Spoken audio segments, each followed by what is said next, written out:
Good morning. Welcome back. It's Sunday, and I'm damn happy to have you here. I just used damn, and now I think that might affect YouTube a little bit using rough language. So sorry about that. Well, we got an action-packed thing going on today. I gotta tell you though, yesterday I was at my at the kitchen window, just looking outside, getting my coffee. And a fox comes by. I mean, this was a big fox. It could be fattened up. It looked kind of skinny considering, it's summer and you should be able to find food to eat. But, I mean, and, it didn't stop to pose for me. Time I could get my, my phone to take a picture, a little video of it. He was back in the woods. But I was just surprised. I really haven't seen a red fox in my yard before. It was a nice size one. I'm just wondering, how has he not eaten cat yet? Cat has 9 lives. Maybe cat has been eaten and just part of his 9 lives. I don't know, but that was kind of cool to see. The opening from our Midland County Fair we have going on.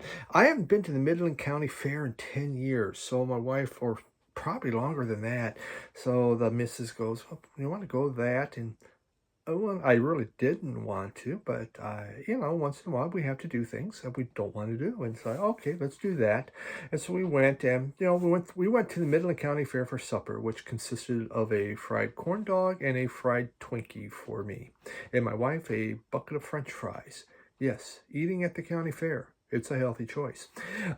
But, went to the animal barns and then where the rides were at. And I did not realize Midland had that many kids. I did not know that many kids lived in Midland. Oh my God. I mean, there's lines and lines of them, to go on these rides. And then you're just, of course, watching the carny games. And you go, God, this stuff's a ripoff. Jesus. But I remember the days when I was excited about it. You couldn't wait to get to the fair. But now it's like, a game, there's like $5 to play. It's like, what? Honey, you better not want no stuffed animal because you're not getting it from me. I'm not putting out that money. So we just walk. I won't have to go back for another 10 years, but this is one thing I'll say about the carnival, the county fair. It's just for people watching. I just pull up a chair and sit there and watch the folks. I'd be perfectly happy. Well, let's get going. There's some contests out there. I'm just going to call out a few of these because I'm trying to get an entry and I just haven't got it done. But a Grown Man Record Night has one. I think they went over 600 or 700, so they have one. Grown Man Record Nights, that's a fun thing. They do a live stream. Randall Nelson has one that deals with traveling. A Grown Man Record Night deals with just blind buys you make because you like the cover of the album, which is like half of mine. Randall Nelson is about traveling, album from where you're born. Randall was born in Wahoo. There is no groups from Wahoo. Then there's Rachel the Music Man, just went over 1,000, and so she has one dealing with lyrics. So some cool contests out there. A couple new channels just want to shout out. One is NC Vinyl Picker, aka Art. Now that's a kind of a handful, isn't it? NC Vinyl Picker, aka Art. He has 33 subs, a brand new channel. He focuses on going to thrift stores and antique stores and finding great albums, for $1, $2, maybe up to $10 that are worth more. That's what he does. Then there's JD's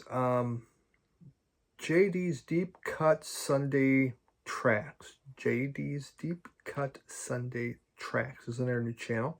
He has 54 subs.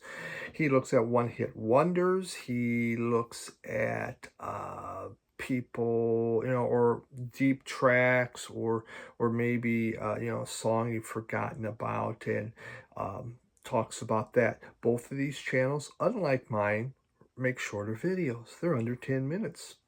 You get a little slice. In mine, well, prepare to sit down and have a cup of coffee and maybe an early morning. I think I got the shipping figured out too, so I'm going to send out some stuff out for this week because I've had inquiries on this. Those that are interested, I do have some of these. It's limited. If I have more people that want them, I'll try and get some more of these. But I got figured out how to get this out cheaper. I went to UPS, $12. What? 12, post office, $9. What? Oh, crap. But got that figured out. So and then finally yesterday I had a note and about a few weeks back or maybe a month ago, and a gentleman named Richard had written me about coming to he's going to be in Midland funeral, and hey, you want to go out and do some record digging. And now I wasn't sure who this person is, but anybody says, hey, we want to meet and go do records, of course I'll meet and go do records. That's fun. So I go to pick him up. It's Richard from Kelvin Wazoo. Another great channel out there. It's like I convey, really, wow. I'm going to go record shopping with the superstars. We had a great time. My midweek will have footage from when we went to the record stores we went to, or digging what we found, and a few other things. So midweek, please check that out with me and Richard. Okay, let's start. This came in this week. I am working on my hip hop one. I'm going to have a special hip hop thing I'm going to do, but this came in. The Anthology of Hip Hop. And this is from the Smithsonian. It is a 9 CD set. And I'm going to show this more when I do the hip hop, but I'll just give you a look at this thing, folks. This covers, so it's like album size, but you have 9 CDs in there. And so you have, this is like the greatest hits of hip hop through the 90s into the beginning of the aughts. It is absolutely beautifully, incredibly done. There is this book. It's thick. It's wonderful. It covers the hip hop. It has the pictures. It just gives through the history of it. It's very heavy. As you can see, it covers the artists that are on this by CD in order. Plus, it gives you more information about the artists. This is beautiful. Ice, Ice Baby, yeah. There he is, Mr. Home Improvement himself. And it had Tone Looks Wild Thing. So you get Tone Looks Wild Thing, I'm pretty much in. So this, incredibly neat. I am so excited about this.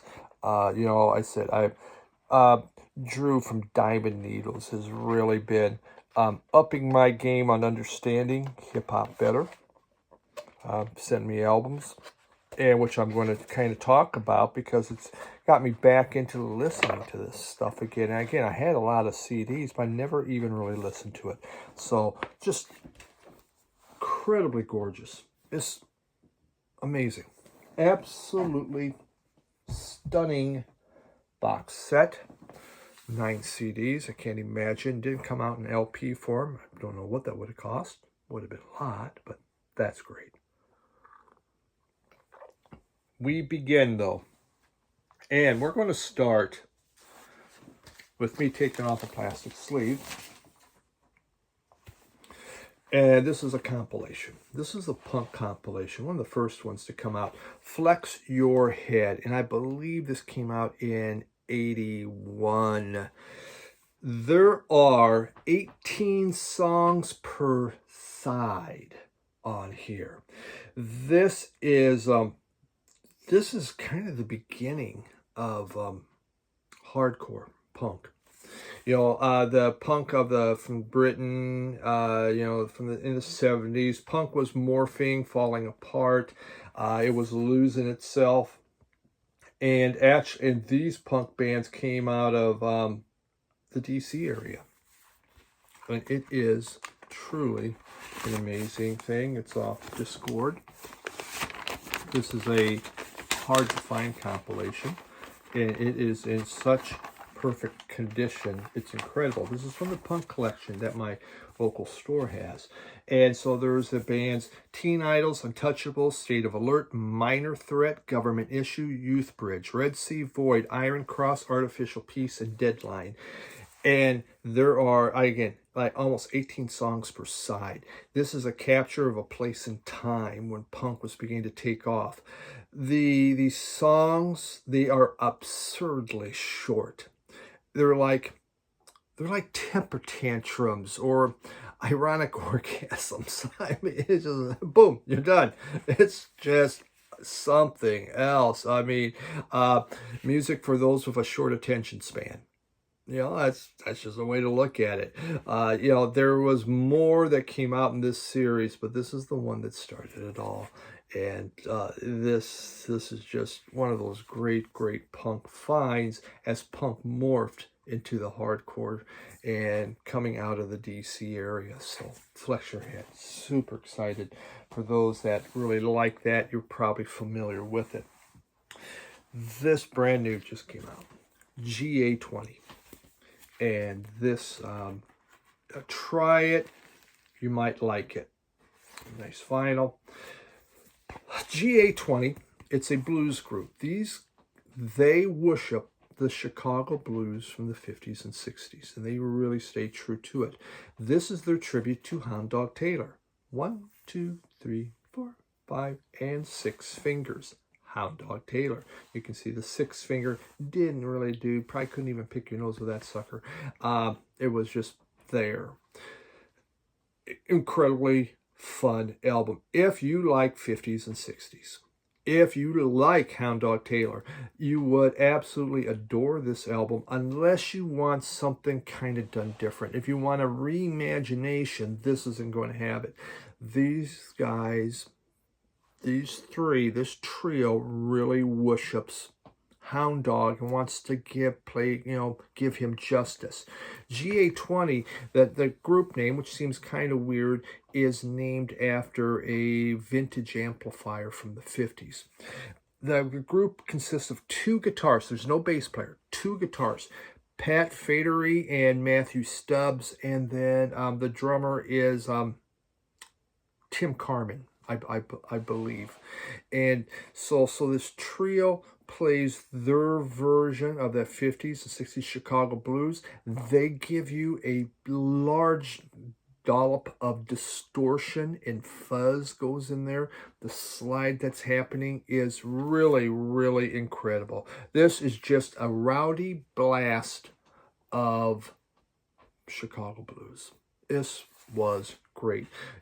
Chris, the Blues Guy Vinyl, if you're watching, obviously you probably know about this. It's great. For those of you that like blues, and like electric blues, this is the way to go. Super album. Loved it. And I know the reason why. Well, you take all my money and you treat me like a child. Like a child.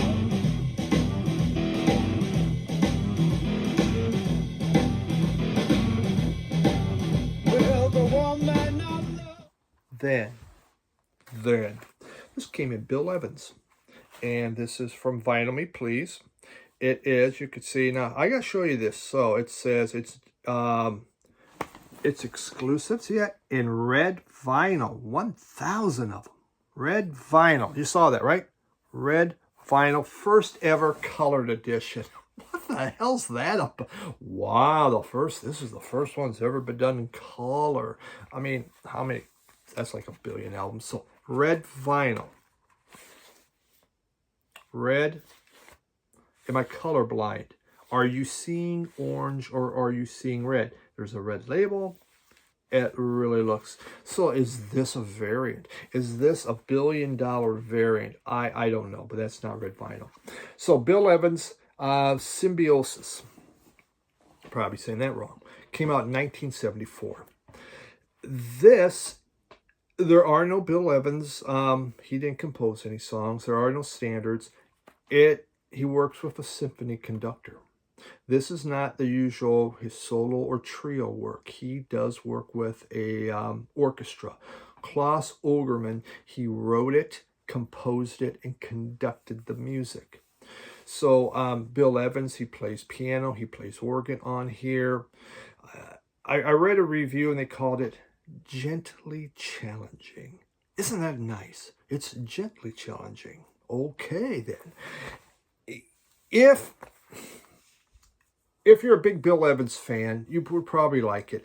You know, there is a lot of orchestras. There are quiet parts. So, I mean, it goes to the stylistic gamut of minimalization, of just more of him, but then there's like a samba big band feel at times, and then almost goes into what you think of 20th century Russian composers. So it's going all over the place. It's done in movements. There are 3 movements on the front, 4 movements on the back. You could see it is a full orchestra happening. So he plays, again, acoustic and electric piano on this. So this is different. It really is. If Bill Evans is someone you really enjoy, I'm sure you would like this.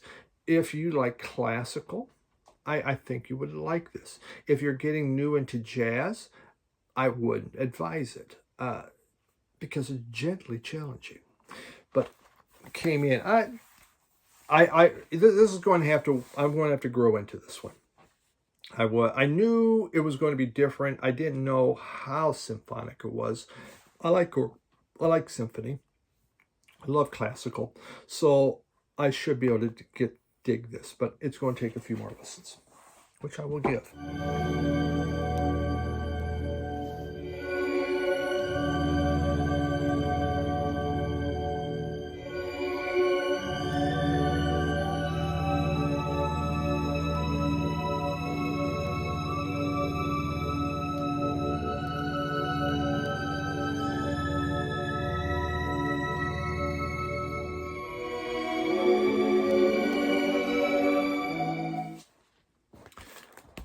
Band I have wanted for years. I finally went to Discogs and bought an album of theirs because I've never seen them in the wild. The Chesterfield Kings. They came out of Rochester, New York, 79, broke up in 09. So that's a pretty good haul. They reintroduced us really to garage and psychedelic rock. When they came up, they helped start the revival of 60s garage music. I mean, look at the haircuts. Does that not look like a 60s revival? I can't imagine walking around actually with that haircut, but I guess, you know what, you're cool. Here are the Chesterfield Kings is the name of the album. And I have had Chesterfield Kings on compilations, Mirror Records, but I've never had an album, and I had some CDs, and so this was so exciting to get. And it is just... There's a little bit of a power pop jangle going on. You definitely have a garage rock feel happening in here. They have 3 guitars. No, they don't have 3 guitars. There's lots of distortions and harmonies. I'm thinking of another group I got coming up. There's just beautiful ringing, chiming guitars, and then distortion. Beautiful harmonies happening, putting it together, giving it that power pop type feel. They used, they only used a 2-track in the recording studio. They wanted to keep it more of a 60s type feel, and that's what they did. And so, you know, if garage rock is your thing, you would love this, especially the 60s. Like, they went as, you know, the first couple albums were more garage rock oriented, power pop, and they kind of moved more into a psychedelic vein. But just delighted to get this thing. It's been a group I've wanted for many years. I would definitely buy more from this group because it's just fun music. Really, really neat stuff. For those that like their rock and garage punk, you would totally be into that. Super 60s feel. They worshipped it, and it showed.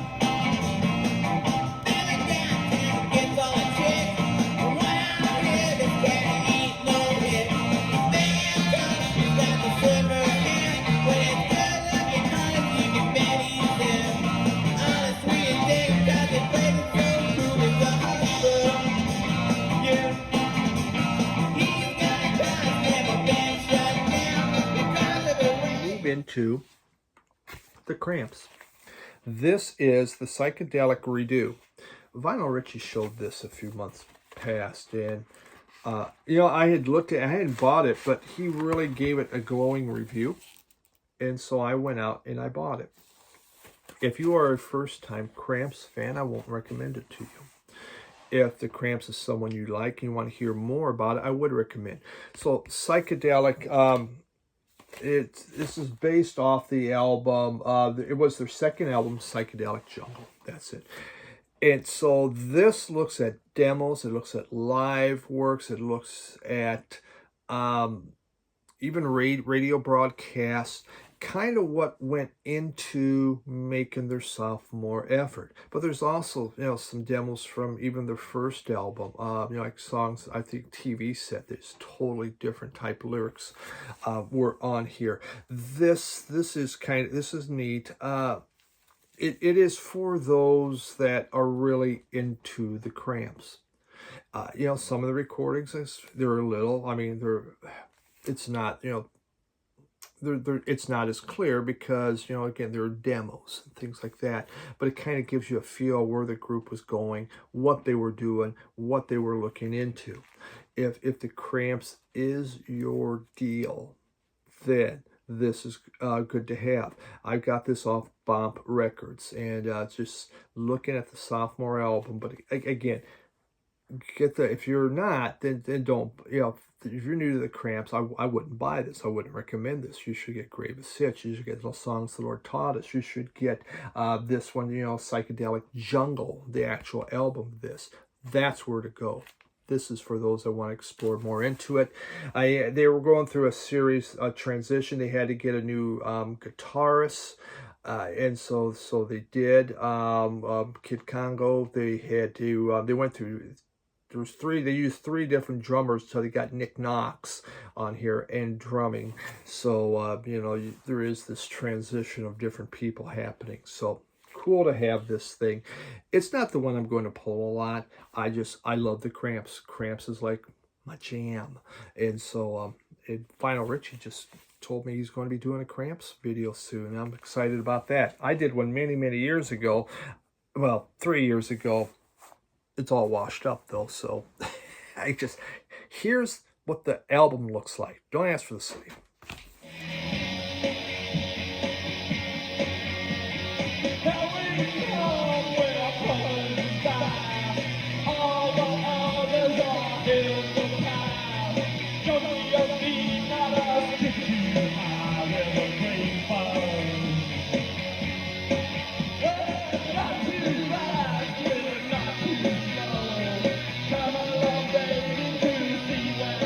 William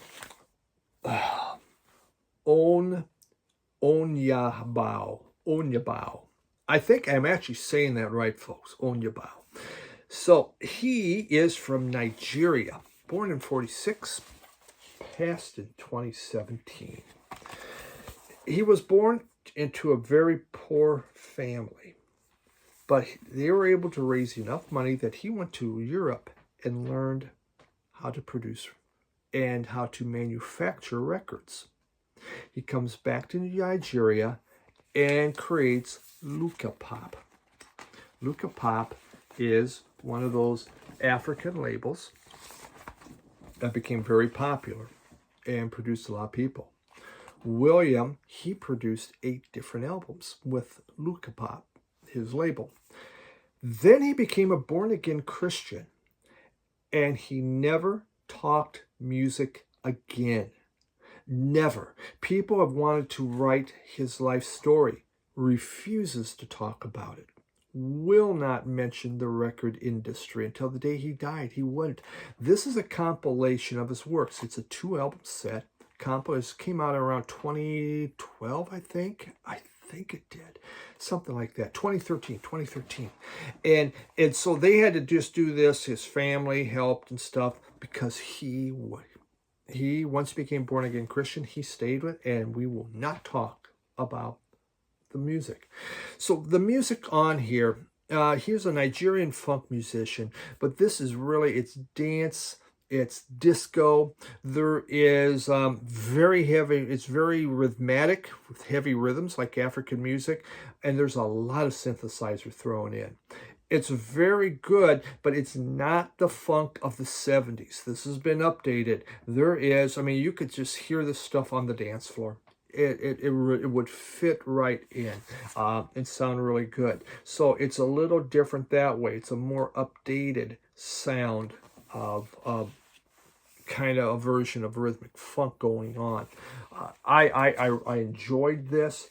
I do like the Zamrock better, but this was very good. I'd play a sample, but this one's actually blocked. It really is blocked, so I can't, of all things. So I guess he really didn't want his music to be played by anybody, maybe.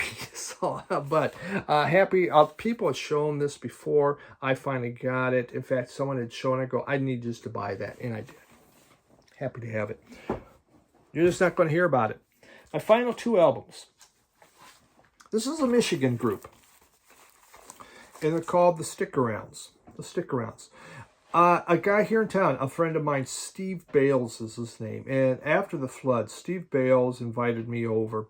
He has one of these record collections that blow your mind of, you know, first editions of like the Modern Lovers, of all this punk, of 60s. I mean, it is an amazing collection. It goes through this huge basement that says, hey, Steve might flood, but he's not next to a creek. And just a wonderful person, but he just said, hey, pick whatever you want of all my extras. And so I did. But so the Stick-Arounds are from Lansing. This has 3 guitarists, lots of beautiful vocal harmonies. It's hard rocking. This was their second album, Ways to Hang On. This is a little quieter. The Stick-Arounds, Mystery Garage, is a live one. This thing rocks and blows your socks off. And I'm going to play a sample from that one. Good, hard-rocking fun, especially on this one. I don't always like the vocalists, his vocals. They're not particularly my favorite at times, but yet it sounds good. Great harmonies. This thing rocks. Out of Michigan, the Stick-Arounds. If you like that, I'm sure you can find them on Bandcamp. And really enjoyed this. Steve, thank you so much for this.